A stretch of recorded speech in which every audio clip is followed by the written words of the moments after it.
Hello, everyone. Hello. It's Greg Noguera and Karen Lead with, I always forget the name, what they forgot to, you say it. Alzheimer's, What they forget to tell you about Alzheimer's. See, No, what? Alzheimer's Is what it- they forget to tell you. Is it ironic that I can't remember the title of something about not remembering? That's a little ironic. I think so. So this is our third episode. Thank you for the people that have listened to the first two. If you haven't, if you can go back in Karen's Facebook page where you broadcast and maybe listen to the first two, if this is the first time you're seeing that we're actually doing this. But the focus of the podcast is talking about Karen's experience with being a informal caregiver for 17 years and my me talking about my dad who is not diagnosed but is kind of getting older and having some symptoms of dementia like symptoms, and we're actually going to talk about what actually happens to people. Yep. So Sure. maybe you shouldn't be on your computer when you're doing the podcast. Maybe you should have better internet. Yeah, my internet sucks today for some reason. I don't know what it is. It says no internet. Okay. That's odd. Excellent. So what were some of the symptoms? I know we talked about it in the first episode how your mom forgot to do a formulation that kind of made you wonder if something was going on. But then what are some other things that happened? Because I guess people don't really know. So maybe early things to recognize, and then as things progress, what do people go through? Well, that's the tough part of the disease is that everyone's different. Yeah. And but it does the most typical symptoms are short-term memory. It's not memory loss. It's like short-term. So, and you were saying that you can see some of those symptoms. I have a great example. Why don't you talk about the putting the clocks back story? So this week we had to take off standard day. I don't even understand the whole concept of it's daylight nonsense. savings time. Absolute nonsense. It's crazy. I hate it. This whole week I've been thrown off. But anyway, so my dad, he's got about 20 watches at least. Like, he loves watches. And so this was a big deal because you got to turn back all the watches, and then he likes cuckoo clocks, which, I mean, I can talk about an hour about the hell of having cuckoo clocks in the house, but I don't even hear them anymore. Do you notice them when they're here? No. When you're here? No. No. So, yeah, so he's really obsessed with clocks and time. So I wouldn't put the clocks back. The one like the microwave and the little ones that I could do. But my dad would go and do the cuckoo clock, and then he started putting his watches back an hour. And, 2 hours later, he, I guess, forgot that he had just done it. So he puts them back an hour again. And pretty soon, like, we're going to vortex into another time zone. Like, I'm going to go back in time and, like, grow my hair back. Like, we're going back a day at a time. So every day. Every day. It's going to be like 2016. Yeah. Like, he can do it 24 times in a day. So I'm literally a time traveler now. But it's kind of funny because, you're like, Dad, what are you doing? I got to turn the clocks back. But you just did that. No, I didn't. Now they're all wrong. I'm like, okay, Dad, look at outside. You just had lunch. It can't be 8 a.m. Okay. We've been up for hours, unless you got up at 4 and had breakfast. So, yeah, so he just forgets things that he's done. And to just, put it out there, it's not funny, but you have to have the lighter side of this. Yeah. Because you will go nuts if you don't. Yeah, yeah. And I mean, it's nothing, the things that are happening, it doesn't really affect our day. It's nothing devastating. It's just like, really? Like, the clock again, or... It's also because, and it took me a long time to figure this out, and of course I didn't figure it out as it was progressing. So, of course I can look back now and be that person person to say it's not them, right? It's the disease. So your attitude towards it is actually very good. Where you're just like, okay, well, look outside. Like you're kind of like, you but know. even still, like that I have to remind myself, because you do kind of Well, because it's take frustrating. It is It frustrating. is very frustrating and challenging, right? Yeah. Right. Yeah. But and you don't get it. Where we'll be getting ready to go somewhere, and he's like, "Well, what do I need to do?" He was like, "Okay, well, we got to go. What do I need to do?" And I'm like, "Well, you might want to put shoes on. We're going outside, right?" Like, but for him, it's like those things aren't automatic anymore. It's the little things that aren't automatic, and that's like what and makes what it. do you notice? Like if he forgot to change the filter in the furnace, something you do twice a year. Yeah, to me, that would be totally understandable. Because I forget that. Right, everybody forgets that, right? But it's like, but forgetting to put on your socks when you're going out, like it's hard to wrap your head around that sometimes. And what has been the most challenging thing this far, would you say? I think it's my dad gets on themes. So like every time he comes down to the basement, he'll kind of look at things and ask where they came from. It's like, oh, that's a great mirror. Where did that come from? And you can go through it almost daily, where it's like, oh, I remember I got, we bought that wherever, and but it's like there's almost things that are triggers for him now.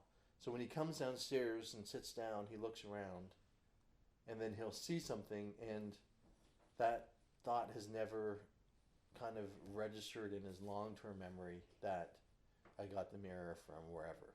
Right. But it's like every time he comes down and I'm watching, I'm like, okay, I'm just waiting for him to look over at the mirror. Then he'll look over at the mirror, and then or these paintings. He loves these paintings. He's like, but it's kind of every time, and it does get challenging because there's going to be a time that he's not going to ask about stuff, and you're going to wish he was asking. That's right. Right. And yeah, that's the thing. At the very beginning, you're so focused on the behavior, so you're just like, oh my god, this is so annoying, right? Yeah. Because it's the same question over and over. Yeah. You just asked that. You just asked that. Yeah. You just went through that. Yeah. And I try to be nice about it, but I'm like, it's still Monday. Like 15 it's like, what day times is a it day. today? Because that's one of the symptoms, right, where they lose time and spatial, like their depth perception. There's a few things that you can tell that are kind of off, and it's definitely the time. They don't know when the time is, and they don't know like time passing. They have no concept of it. So it's obviously that part of the brain that it's affecting. Mm-hmm. And my dad, the days of the week revolve around if it's Saturday, because if it's Saturday, then he doesn't go to the mailbox. And he knows that, though? He kind of. Like, he goes, is it Saturday? And I'm like, no. And then he's like, okay, can I go to the mailbox? I'm like, well, no, it's Sunday. Like, for some reason, Saturday, he's fixated. He doesn't go to the mailbox. But, yeah, that's one of those things that he'll ask a couple times a day what day it is. Yeah. Yeah, that's a sign of always losing and the time. Yeah. It's, what time is it? What time is it? Oh, but now, too, with it getting dark earlier. Mm-hmm. Well, it throws everybody off. So that's a hard one. It does, but I don't want to go to bed at 4:30, right? Like you don't? When he sees, well, some days maybe, but when he sees it's dark out, like to him, it's like, okay, lock up the house and go to bed. And we're like, it's like 5:30. You haven't even had dinner yet, But in his mind, it's like, it's dark, it's bedtime. So that, yeah. So it's, and like, it's nothing that really matters, but it does get to you.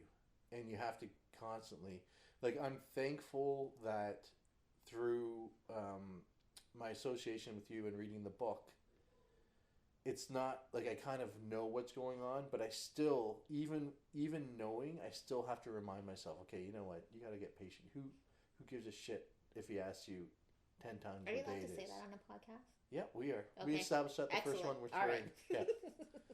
Yeah, remember I said, because sometimes things are just, you have to admit, like, you have to describe things as kind of shitty. Yeah. So you can't just say, oh, it's uncomfortable. So anyways, yeah, we're swearing.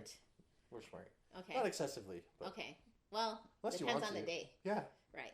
We'll have like F off Fridays or something. Okay, perfect. If we ever do it on a Friday, Yeah, F off Fridays. we can drop the F bomb because it's been a long week, and you know tomorrow you don't have to go to the mailbox. Stop it. Uh, Yeah, so those are some of the concerns that, and it is challenging behavior, and yeah, it's not. You're not going to be like, oh yeah, it's just the disease. The reality is, it's extremely challenging, and it's constant repetition. Yeah. And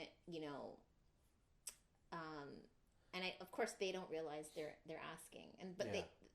the actual thing that's happening is that part of the brain they don't remember. It completely goes out of their brain. But it's like Dory on Finding Nemo. But there's times where my dad will give this little grin. Yeah, but that's not a sinister grin. I Okay, think it is. no, Like, it I really think isn't. And what does he wink at you too? No, I think it's sometimes like he knows he's kind of messing with us. No, he isn't. Well, okay, but it really looks like it. Yeah, because I don't know. Sometimes I think it must be very okay. Think about if it was you. Yeah. Like you're on the receiving end, but imagine if you kind of realize, like, why am I asking this? My mom used to do that. Like, but do you think she realizes she's asking it multiple times? Well, with my mom, it was even more challenging. I don't know if it's like that with your dad, but with my mom, we couldn't even say the word Alzheimer's around her. Like, she would be like, why do you keep talking about this Alzheimer's? Like, who has this? Like, you do. Like, why are we talking about it? How come it doesn't sound as devastating when you have a little accent? Like, everything well, sounds better with an accent. That's how she I used know. to speak. Yeah. So I'm just doing it in her accent. Yeah. Right. But yeah, why is everyone talking about this Alzheimer's? I don't know. We're all crazy. Like because you have it, right? But then it would, she would start crying. So of course now, can't say that word around her. So, was she crying because she probably had a better knowledge of what was coming being a nurse? Yeah, because she used to actually, when they lived in Trinidad, she looked after, at the time, the president's wife. Okay. And see, it's so stigmatized. It was a secret. Yeah. So she was like the private nurse to his wife. Yeah. Because she had Alzheimer's. And, it displays as you're crazy, right? Like that's what people think. Like you're senile, like something's wrong with you. You're not. Because you start, it's your brain, right? And senile, is that the same as having Alzheimer's? No, I think it's just the term they used to use back in the day because they didn't know what Alzheimer's or any brain. So when they said senile, it was either Alzheimer's or dementia or one of the other like you're just forgetting and you're kind of going a little loopy. Yeah, like that was the term. Like, that's a just general term. We talked about that. It's not like just getting old because it's not normal to. Just get it's old. not normal to. I'm forgetting. It's just because I'm 70, so I'm forgetting. No. Yeah. You're not supposed to forget, even if you're 80, 90. You don't forget. Yeah. My grandmother was 96 and she remembered everything. Yeah. Well, I guess, like if you're older and you were limping, you wouldn't just say, oh, it's because I'm older. You'd be like, my hips are bad or my knees are bad. But then so you say your brain is bad? Well, I guess like maybe people have to realize that it is a problem, that it isn't a normal thing. Like I'm saying that nobody would think it was completely normal or shouldn't be treated if their knee was bad. I disagree because we have a very poor concept as society, I think, of attributing everything to aging. Like it's just normal. Like when you get older, your body just breaks down. And I don't think that's the case. Well, that's what I think we're trying to make the same point. Yeah. Yeah. Kinda. But not really. Karen thinks I oppose everything she says. He is. He's adversarial all the time. I think sometimes we're more on the same page than we realize. We usually come to that same thing after he's beat down to submission and he has to admit it. No, but that's what I was saying. Never. Like that's what I was saying. It isn't normal. No, it isn't normal. Yeah. And we should stop even thinking that, like, oh, my knee, because I'm, well, and because people used to say that, well, you're old. But they would still look for treatment. So if you had a bad knee and you were in pain, you'd be like, okay, let me go to the doctor because I want to fix this. But when people are getting old, I guess they just think there's nothing they can do, and I guess it is limiting what can be done. Well, it isn't really. If you know the precursors to a disease, or how you can do preventative medicine instead of like waiting for something to happen. And if you know your brain you need to exercise your brain. People don't think you can, but you can. You can eat well. You can. Yeah. And I'm going to say the word exercise, which is hilarious. Yeah, coming out of my mouth. Yeah, exactly. Yeah. Well, other people can exercise. Well, I exercise my brain. Yeah. That's what I do. Yeah. Okay? That's good. All right. You'll die smart. That's it. Correct. I don't care if I'm beat up, tore up, I'm going to die smart. You can put that on my gravestone. I died smart. I was smart. Smart to the end. Yeah.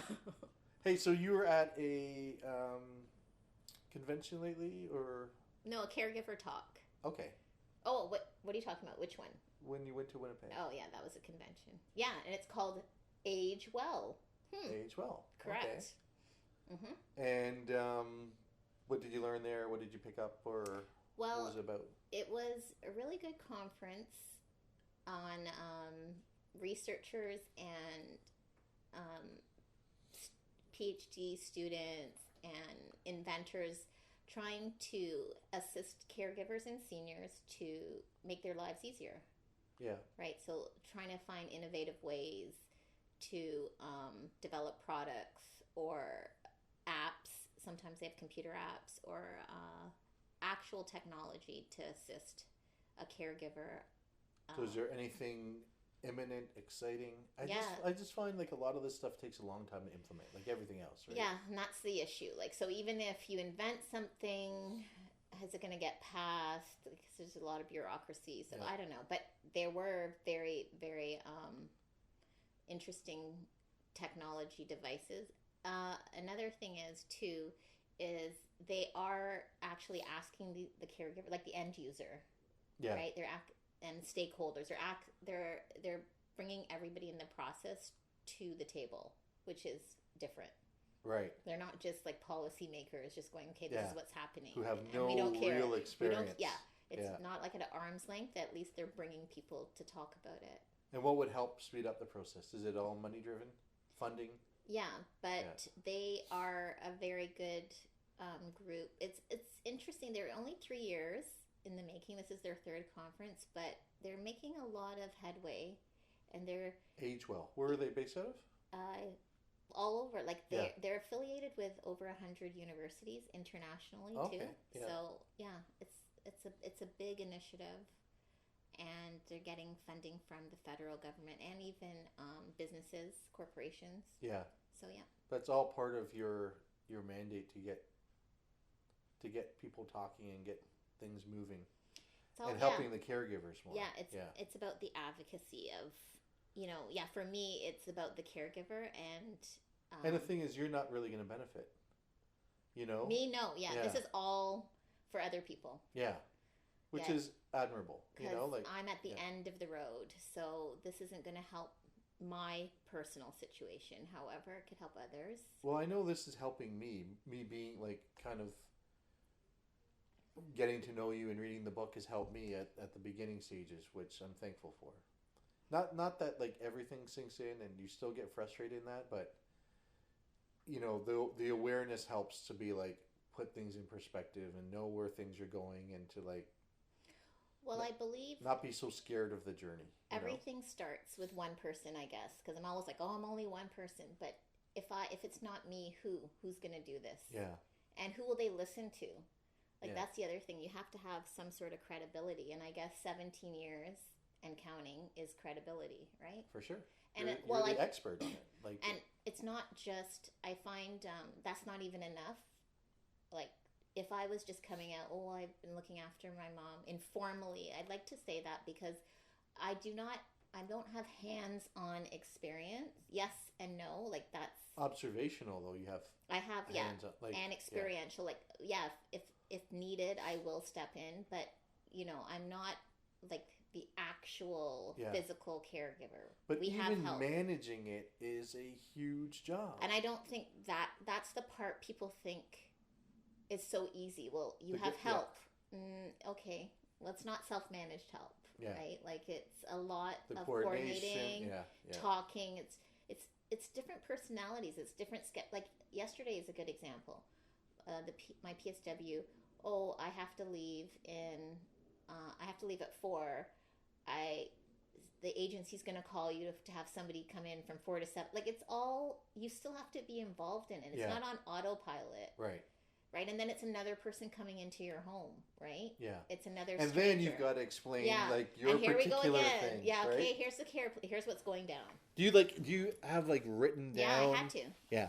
Because I couldn't, it was. So that's a good idea for people to do? Yeah, it's very, you have to immediately do your own care plan with the person coming in. And, well, maybe that's something we can talk about next time, because we're going to be wrapping up.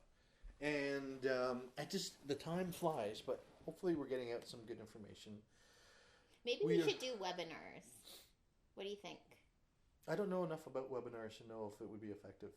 But I've been on some for my daughter's university, so you got to it's like an online forum, and then you can interact and talk. And like the ones I was on, you can type in questions, and someone's like moderating it and answering. So in real time, you can send questions. Well, like the same things like you're talking about, like people want to know, right? Yeah. How do you do it? What do you do? What's the first steps? Especially considering the shortage of nursing homes. Yeah. And that there's 36,000 people on a waiting list to get in long-term care. Yeah. And then it's apparently 9 to 12 months for in-home care. So maybe next one we can talk about starting a care plan.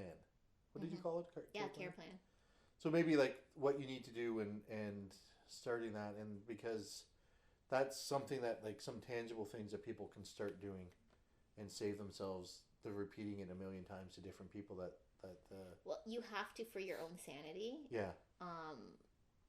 Write down sort of. I had to do that very, very beginning of what the schedule was, what the routine, and that obviously is subject to change, right? Like it's a fluid plan. Yeah. Where because it will because the symptoms are changing. Correct. Yeah. So medications are changing. Things are changing. It's so but it's bringing me right back. I forget, like that's so long ago. Yeah. But for me, it's like, oh my gosh, I really did all that stuff. Yeah. But yeah. All right, so we will talk about that next time.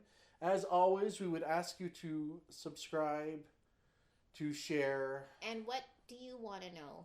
Like, send in some questions. We will have a link with a brand new, fresh email that would be just directed towards this podcast and questions about the podcast. And send in your questions so we can directly answer, or we can attempt to, anyways. Alrighty? All right. Okay, so have a great week. Good talk. Yeah. We will talk to you next week when it might be snowing, because it's supposed to snow tomorrow or tonight. Yeah, but it's not going to last. Yeah, but it's still going to be cold. Okay. Which I don't like. Yeah. Anyways. Okay, have a great week. We will talk to you next week, and take care. Bye.